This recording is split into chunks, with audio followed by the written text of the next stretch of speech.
MoMondays, you must stand up, please. If it's your first time, if you're a virgin MoMondayer, please stay standing. And if you've been here before, you know what to do. Give them a power clap. 1, 2, 3. 1, 2, 3. 1, 2, 3. Stay standing. I was having a lunch one day with 15 clients and myself, Omani clients, and we were at a 5-star restaurant. And we ordered lunch, and a gentleman sitting beside me, one of the senior executives, really nice gentleman. And he turned to me and he said, Benita, you don't mind if I eat with my hands, do you?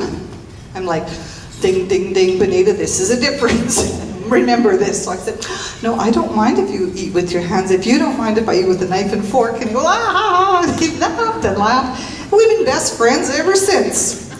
So we embrace our differences sometimes. My story started just after I was born, and on the second day of my life, no, I will not tell you my whole life story because we'll be here all night. But I will tell you that it started a very long time ago. But I will tell you from a very young age, I've always been an adrenaline-driven person with an artistic twist. And I've always wanted to do the things that I loved and made me smile and feed my soul and spirit.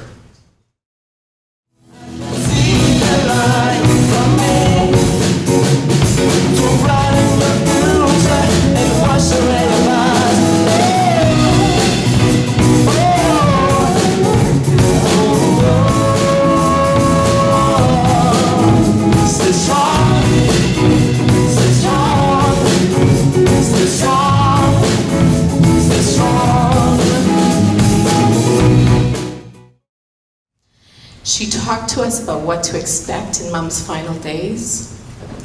She gave us a little bit of guidance. And one of the best things she said to us is, when your mom goes, you don't have to phone the funeral home right away. You can sit with her as long as you need to. And that was some of the best words of advice I've ever received in my life, because we needed that, and we wouldn't have known we needed it unless Anne had offered it to us. So what does it mean that she held space?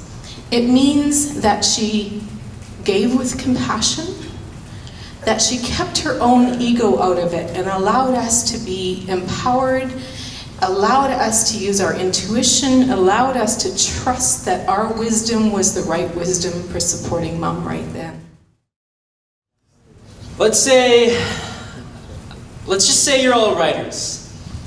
You write poems, you may write lists or stories, you write with anything you can get your hands on. Pencils, chalk, crayons, you write your story every day you walk outside your door, pressing your pen to paper.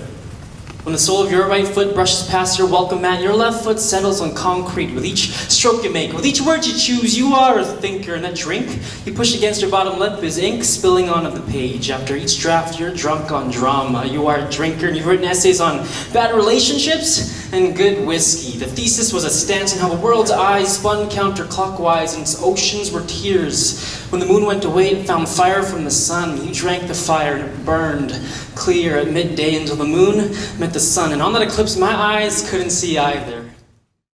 So what I had to learn was how to build back that connection with my gas gauge. How do I measure my energy so that I don't run out of gas again?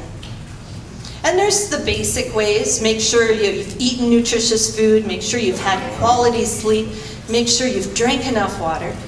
And then there's the more advanced level where you make sure you're connecting with family and friends, that you have activities that get you into flow, like extreme downhill mountain biking, and that you're having fun. You know, it's funny how often I've been forgetting to have fun.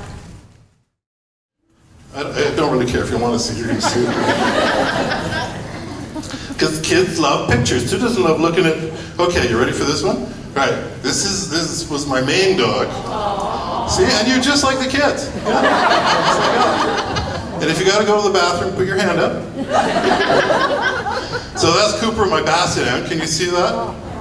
And this is a picture that was taken in my kitchen. And he's standing in a spot where like 10 years ago I dropped a sandwich.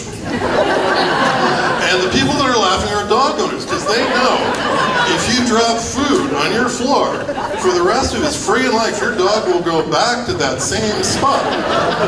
And he'll just like look, because you never know. Maybe, you never know when a floor sandwich will occur. Okay, hold on, let's put him over here. Let's see how long the cord is.